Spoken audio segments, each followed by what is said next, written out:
What makes a good friend? Is it an affinity for the same things? A common interest? Maybe having more mutual friends makes you a better friend. Is a good friend only made through time spent together? What kinds of things do you think make a better friend? If you're joining us live online, you can comment in the chat what kinds of things you think make a better friend. As a church, one of our values is courageous community. And a little over a year ago, Pastor Dave, myself, I believe Mel was a part of it too, we met and we tried to add some metrics to our church values. These aren't really measurable metrics, but rather ideas to help describe what it might look like to grow in these areas. Right? It would help us visualize a sense of progression. And so we talked about this in terms of this value of courageous community. We started, at the basics. I have somebody at church who knows my name and I know their name. Really basic, but it's just that idea of having a relationship. And that's really easy now as we have the chat our names next to us in the chat. Right? A step up from that might be, I have a group of friends or a group of people at church that I chat with and I know about. Next from there, I have a group of people I regularly connect with in a church as well as outside of church. It's this idea of being involved with each other's lives. And our peak idea of courageous community was I have a 3 a.m. friend at church. And you might be asking, David, what's a 3 a.m. friend? You can't just throw out a phrase you made. Well, I'm glad you asked. A 3 a.m. friend is somebody that you can call at 3 a.m. when you are in a crisis.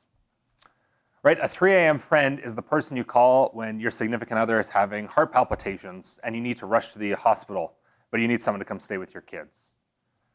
The 3 a.m. friend is the person you call when a pipe bursts in your apartment and you need to start sorting and clearing through your stuff and see what you can salvage and start evaluating the damage. A 3 a.m. friend is the person you call in the middle of the night when your car breaks down halfway between Edmonton and Leduc and you need a lift. Right? The 3 a.m. friend is a friend who's there for you no matter how inconvenient the circumstances, no matter the work it will take to support you, and no matter what it costs them to support you. The 3 a.m. friend is a better friend than how many of us often think about friends. Right? I have a modest 295 Facebook friends I checked this morning, but only 2 or 3 people that I might consider true friends, 3 a.m. type friends.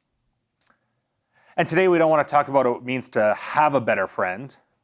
We had a sermon in the fall called It's Connection That Counts. And we talked about 6 types of people you need in your life to support you and help you grow. But today we kind of want to flip that. We want to talk about what it means to be a better friend. Because the best way to gain a better friend is by being a better friend. So let's set the scene. The narrative of Saul and David is often described as an X.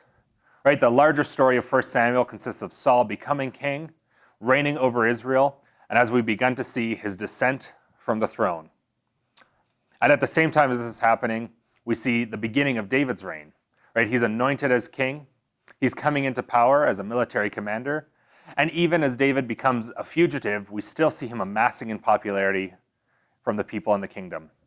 Next week, we'll continue to explore this X and see it come to fruition as David ascends the throne and as Saul is ultimately cast aside. But today we aren't following the timeline and the narrative of the X.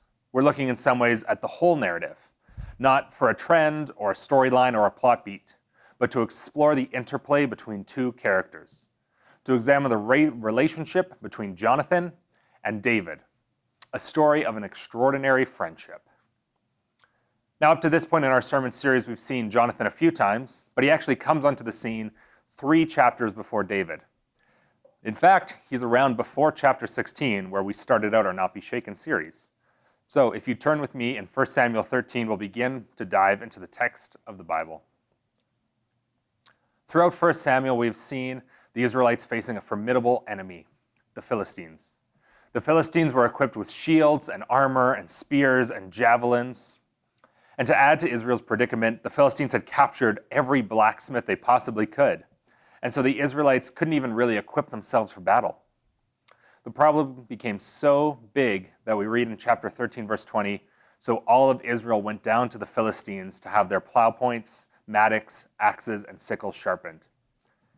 Israel can't even sharpen their own iron tools, much less craft their own weapons of war. And so we read in 13, verse 2, Saul chose 3,000 men from Israel, 2,000 were with him at Michmash and in the hill country of Bethel, and 1,000 were with Jonathan at Gibeah in Benjamin. The rest of the men he sent back to their homes. And Jonathan attacked the Philistine outpost at Gibeah, and the Philistines heard about it. And Saul had the trumpet blown throughout the land and said, "Let the Hebrews hear." So all Israel heard the news. Saul has attacked the Philistine outpost, and now Israel has become obnoxious to the Philistines. And the people were summoned to join Saul at Gilgal. The Philistines assembled to fight Israel, with 3,000 chariots, 6,000 charioteers, and soldiers as numerous as the sand on the seashore. They went up and they camped at Michmash, east of Beth Aven. When the Israelites saw that their situation was critical and that their army was hard-pressed, they hid in caves and thickets, among the rocks and in pits and cisterns. Here's the first mention of Jonathan. We see that he leads a group of the Israelites into battle against a Philistine outpost. Jonathan is a man who can lead.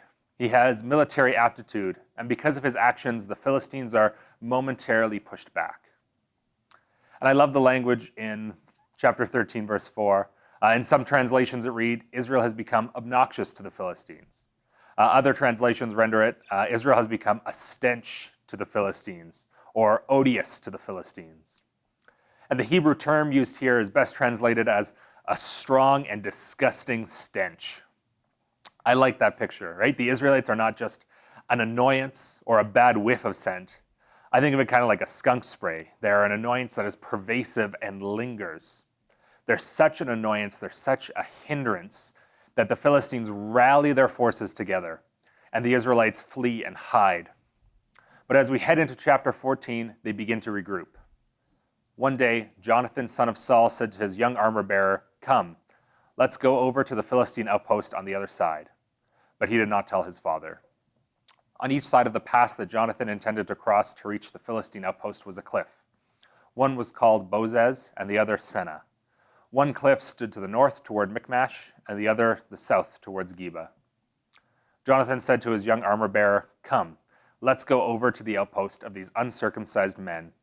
Perhaps the Lord will act in our behalf. Nothing can hinder the Lord from saving, whether by many or by few."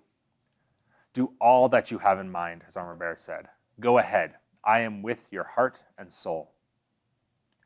Jonathan said, "Come on then. We will cross over towards them and let them see us. If they say to us, 'Wait here until we come to you,' we will stay where we are and not go up to them. But if they say, 'Come up to us,' we will climb up, because that will be our sign that the Lord has given them into our hands." So both of them showed themselves to the Philistine outpost. "Look," said the Philistines, "the Hebrews are crawling out of their holes they were hiding in." The men of the outpost shouted to Jonathan and his armor-bearer, "Come up to us and we'll teach you a lesson."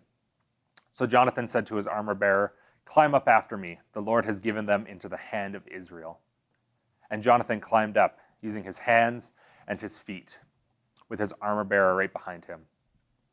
The Philistines fell before Jonathan, and his armor-bearer followed and killed behind him. In that first attack, Jonathan and his armor-bearer killed some 20 men in an area of about half an acre. So here we get into some of the excitement. Jonathan, identified now as the son of Saul, and his armor-bearer begin to trek towards the Philistine outpost.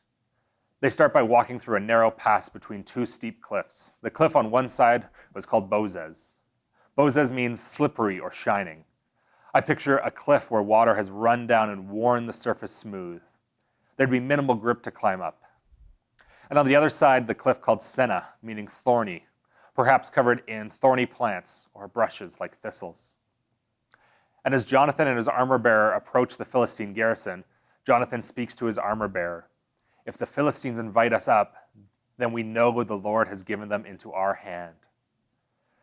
Jonathan demonstrates his heart for the Lord, and lo and behold, as they reach the garrison, the Philistines mockingly call them up to the garrison. Jonathan, knowing that this means the battle is theirs, begins to climb. They climb hand over foot up the steep cliff face. They're exposed and they're vulnerable to attack, but the overconfident Philistines make no attempt to stop them.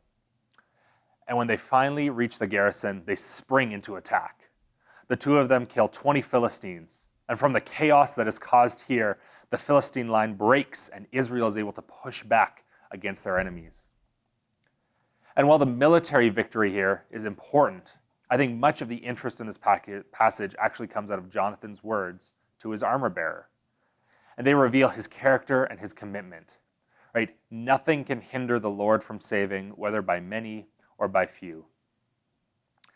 Gene Getz, summarizing the story, writes, before Jonathan ever knew about David's personal relationship with God, he also believed the battle is the Lord's. He too had a vital relationship with God. But Jonathan not only demonstrates a heart after God's, he also demonstrates strength in battle and military leadership. Jonathan in many ways represents the best parts of both Saul and David. Right? Jonathan had the bloodline of the king, but he also has a heart for God. He has leadership and might that the people want and why they chose Saul, but he seeks God before any battle. Right? Jonathan probably would have had an easier time claiming the throne after Saul than any other person. And that's what makes the rest of this story so incredible. You see, Jonathan will give up his titles, he'll make sacrifices to his social status, and he will continually and intentionally humble himself to honor God and to honor the covenant friendship that he has with David. And throughout David and Jonathan's friendship, we see three characteristics embodied that make them a better friend. And each of these characteristics is something that we can live out so that we too can become the better friend. So 3 characteristics of a better friend. Number 1, if you're taking notes, you can write this down. A better friend honors one another above themselves. The language here I'm taking out of Romans chapter 12, verse 10, where it says, be devoted to one another in love, honor one another above yourselves. Right? But the idea here is completely exemplified in the story of David and Jonathan.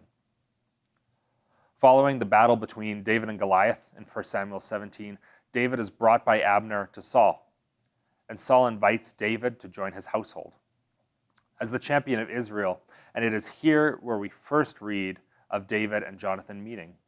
After David had finished talking with Saul, Jonathan became one in spirit with David, and he loved him as himself. From that day, Saul kept David with him, and they did not let him return home to his family. And Jonathan made a covenant with David because he loved him as himself. Jonathan took off the robe he was wearing and gave it to David, along with his tunic and even his sword, his bow, and his belt. Talk about fast friends. In this first verse where we see Jonathan and David together, we're told that Jonathan became one in spirit with David. Gene Getz talks about the common factor in their relationship being how they both had hearts to seek after God. Right? And while most friendships begin because of some sort of shared interest, this quickly progresses beyond that. One of my closest friends, we met within the first few days of us starting college. I saw him kind of sitting on the other side of the room. He had a Star Wars tattoo on his arm. He was wearing a Star Wars shirt. I was like, yeah, I like that guy. Right? He's cool enough to have a tattoo, but he's publicly nerdy enough to wear a Star Wars shirt. Right? I found my people. I found my person. But like David and Jonathan, our friendship didn't stay there. Right? Our friendship became about more than our shared interest in Star Wars. In verse 3, where we read that Jonathan made a covenant with David because he loved him as himself. This covenant was a solemn promise with David that bound the parties. Right? Jonathan loved David so strongly that merely expressing friendship was not enough. And Jonathan continues to demonstrate humility in giving up his royal robe. Right? He gives up his armor, his tunic, his sword, his belt, his bow. Jonathan is the crown prince of Israel. And by all appearances, David is more of a threat to Jonathan than he is to Saul.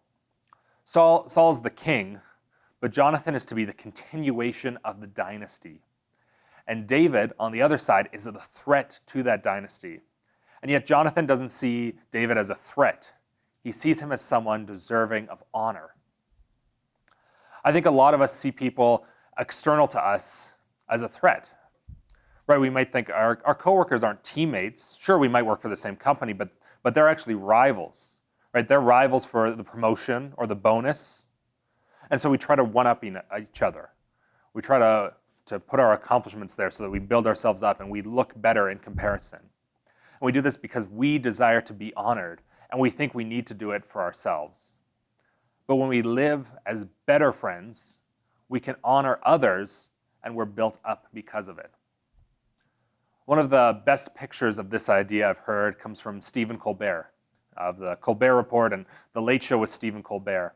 And he said this during a commencement speech he gave at Northwestern University. He said this, I want you to listen closely, right? I think this is really powerful. After I graduated from here, I moved down to Chicago and did improv.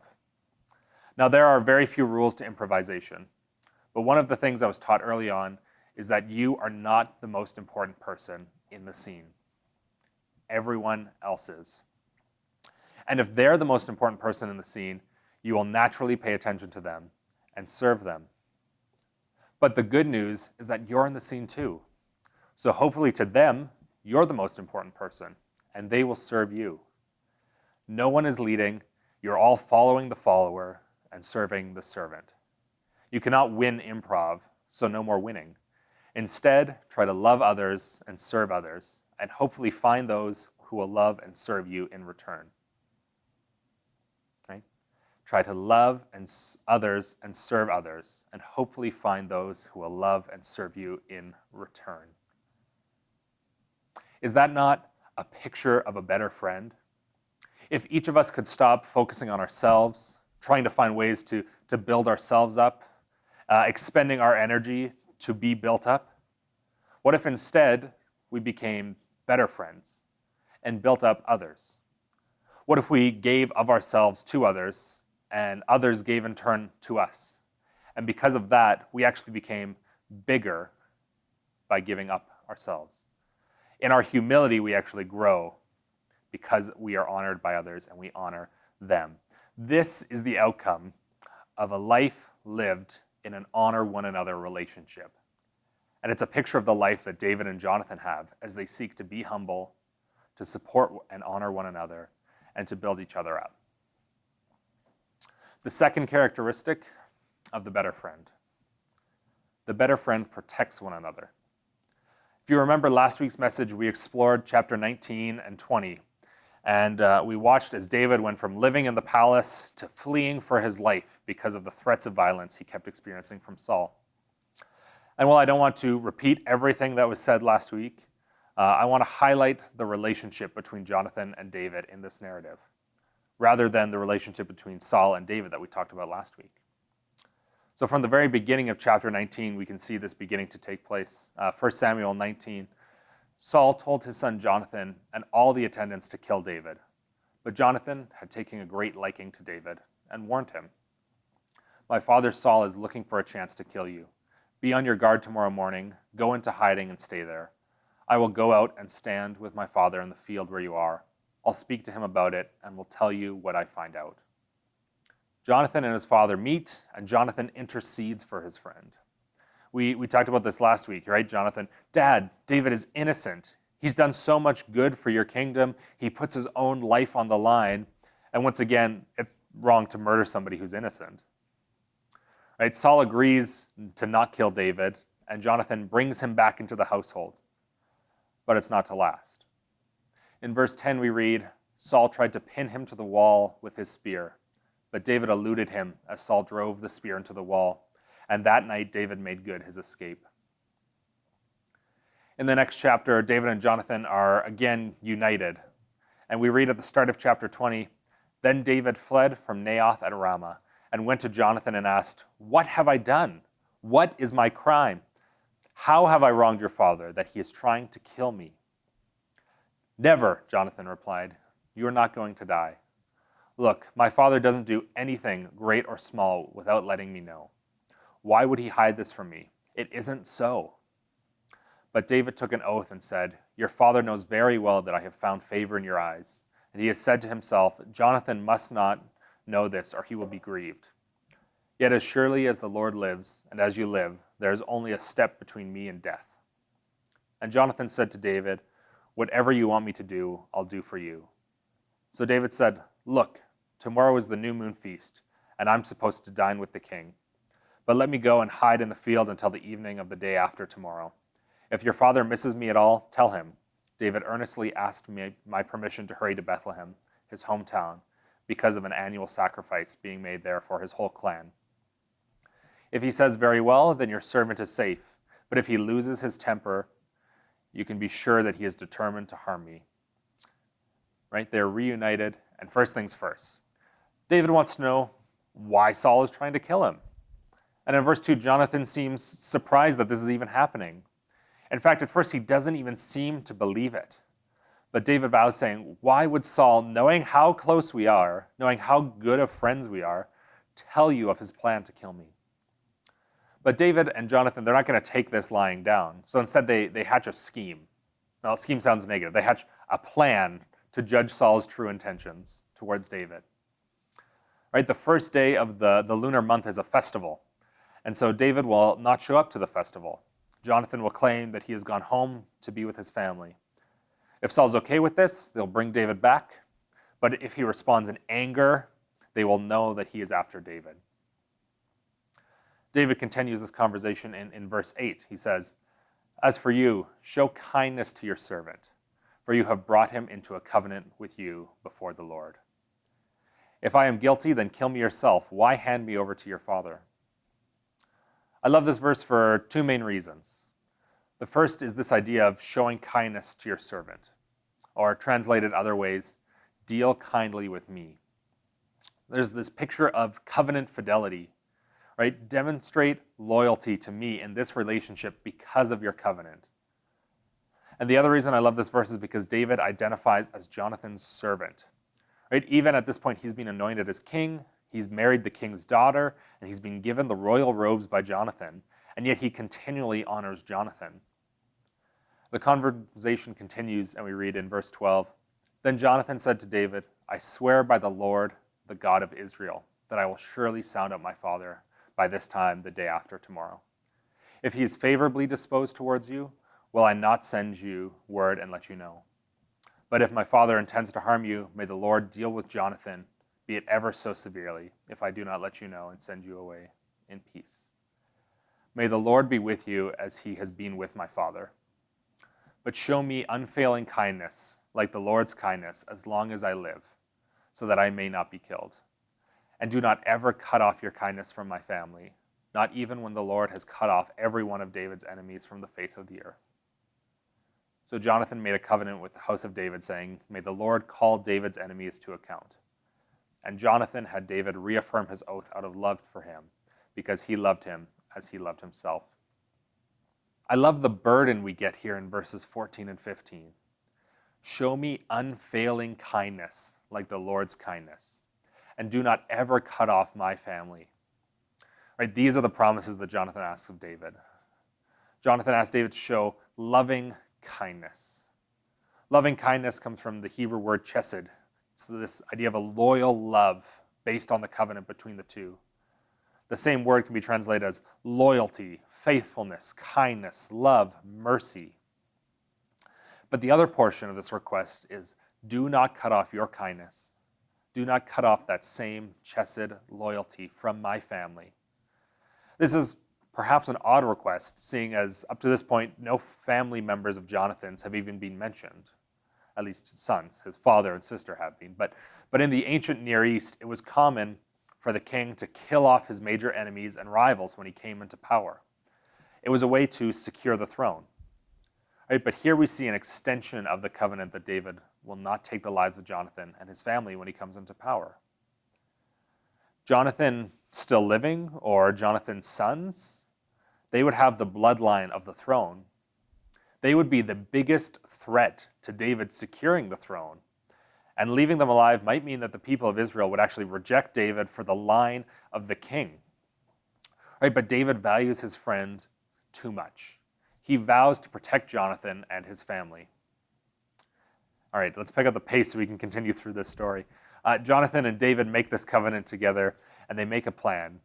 They also find a way to communicate with one another through arrows. Right? After the feast, when Jonathan has been able to see Saul's reaction to David and discern his intentions, he will go to a field and fire off some arrows. If he fires them and sends his arrow retriever beyond the arrows, it is not safe for David to return. And if he fires the arrows and sends the boy saying, they're on this side of you, then David will know it is safe. And so Jonathan goes to the feast. And on the second day, Saul asks, "Where's David?"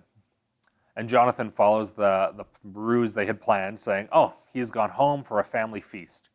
And Saul becomes enraged. He yells at his son. He calls his son, he says, "You are the son of a perverse and rebellious woman." And he ends his tirade by playing this final card. He says, "You will never have your kingdom while David is alive." Right, Saul thinks that this appeal will work, but Jonathan has already conceded and began to honor David as the future king. And so Jonathan departs, and he follows through with the plan to communicate with David. And on the third day, he goes out to the field, and he sends his arrows flying. It landed way on the other side of him, meaning that David is to flee. And we read the goodbye in chapter 20, verse 42. Jonathan said to David, "Go in peace, for we have sworn friendship with each other in the name of the Lord, saying, 'The Lord is witness between you and me, and between your descendants and my descendants forever.'"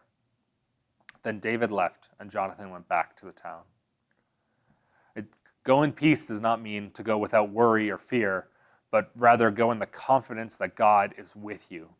It isn't a tranquil peace, but a reassurance. Speaking of this relationship, author B.T. Arnold wrote, "The essence of that relationship between David and Jonathan is a covenant that involves promises of mutual protection. They're committed to looking out for one another. Jonathan will do all he can to protect David, and likewise, David will look after Jonathan. But the whole arrangement depends completely on the covenant relationship with its fierce loyalty. What holds the unit together is the prospects of relational faithfulness." Right, and this is another example of the better friend. The better friend is a protector. They look out for each other and for the other's family. Even in times of hardship and difficulty, they seek the best for one another. Jonathan stands up to his father and to political pressure in protecting David. And David will honor that and protect Jonathan and seek to protect his family and descendants to honor the covenant, even if it means that his claim to the throne might be less secure. Right? In the same way, we should seek to be friends who protect others, to look and be aware of the dangers, and to be proactive in intervening for our friends. The better friend protects one another. Jonathan and David are finally reunited for a final time in 1 Samuel 23. Right, from chapter 20 to 23, David has fled from town to town and is continually evading Saul. He's been on the run. But it's here we see the third defining characteristics of David and Jonathan's friendship. The better friend encourages one another. We read this in 1 Samuel 23, 15 to 18. While David was at Horesh in the desert of Ziph, he learned that Saul had come out to take his life. And Saul's son Jonathan went to David at Horesh and helped him find strength in God. "Do not be afraid," he said. "My father Saul will not lay a hand on you. You will be king over Israel, and I will be second to you. Even my father Saul knows this." The two of them made a covenant before the Lord, and Jonathan went home, but David remained at Horesh. I love so many things in this passage. Right? Jonathan identifies with David's fear, but still admonishes him. Right? He says, "Do not be afraid." David again honors David, saying, "You will be king over Israel." And I think it'd be easy to look at these lines and say that Jonathan affirms David. He says, "I know you're scared, but don't be afraid." Right? This is going to happen. And if we stop there, I think we can get stuck with a very shallow view of encouragement. It's actually in verse 16 that I think we gain a deeper understanding of what godly encouragement looks like. The phrase used in this verse is that Jonathan helped him find his strength in God. Another phrasing is that Jonathan strengthened David's hand in God. This is not just affirming someone or sharing a compliment. This goes beyond niceties, right? Being a true encourager means helping someone find their strength in God. And it often means more than sharing a simple platitude or Bible verse, although that may be a start. Right? A better friend is someone who knows you, someone who deeply identifies with you and can speak strength to the very core of your being. Right? David has been on the run from Saul. He doesn't know what's next. He's unsure. He's uncertain. And I'm sure that he is filled with fear. And Jonathan comes up. He rebukes the fear in David's life, and he affirms the God-given calling. Right? He affirms the identity of David as the future king. His words strengthen David. They help him find his strength in God. The German theologian Dietrich Bonhoeffer writes in his book, Life Together, the Christian needs another Christian who speaks God's word to him. He needs him again and again when he becomes uncertain and discouraged. For by himself he cannot help himself without belying the truth. He needs his brother man as a bearer and proclaimer of the divine word of salvation. He needs his brother solely because of Jesus Christ. The Christ in his own heart is weaker than the Christ in the word of a brother. His own heart is uncertain. His brother's is sure. And that also clarifies the goal of all Christian communities. They meet one another as bringers of the message of salvation. David needed his friend to speak life and encouragement and God's strength into his life when he was overwhelmed. And each of us has the opportunity to be a better friend and not only speak affirmation, to not only speak encouragement, but to speak God's strength into the people around us. I was thinking about this idea this week, and a story I hadn't thought of for a long time came back to me. Back when I was in youth group, I had been wrestling with my faith, and for whatever reason, whatever was going on in my life, at this point in time, I had become convinced that God couldn't love me, or God didn't love me. God felt really distant. I was really struggling to engage with him, and I really didn't feel loved. And so I was sitting on a staircase off to the side of our youth room following a worship service or something we had had. And I really didn't know what to do. I kind of was just stuck in these thought patterns. And my friend Ryan came, and he sat down, and he started to speak to me about God's love for me. He read scripture, he encouraged me, and I think in that time, he helped strengthen my soul in a moment of weakness. I don't know where my relationship with God or where my life would be without Ryan coming and speaking life and love into my life at that moment. Right? He strengthened my hand in God at that moment. What's even more, I think, incredible about that, about this story is that 8, maybe 9 years after it happened, I was invited to lead worship at a young adults retreat, and my friend Ryan showed up. And at this point in time, I hadn't seen Ryan in 4, maybe 5 years. I know Ryan had walked away from church, but here he was. He just showed up at this event that I was at. And we're having a prayer time on that retreat, and Ryan came up to me, and I was praying over some people, and he asked for prayer. And he was struggling with his faith. He was struggling with direction.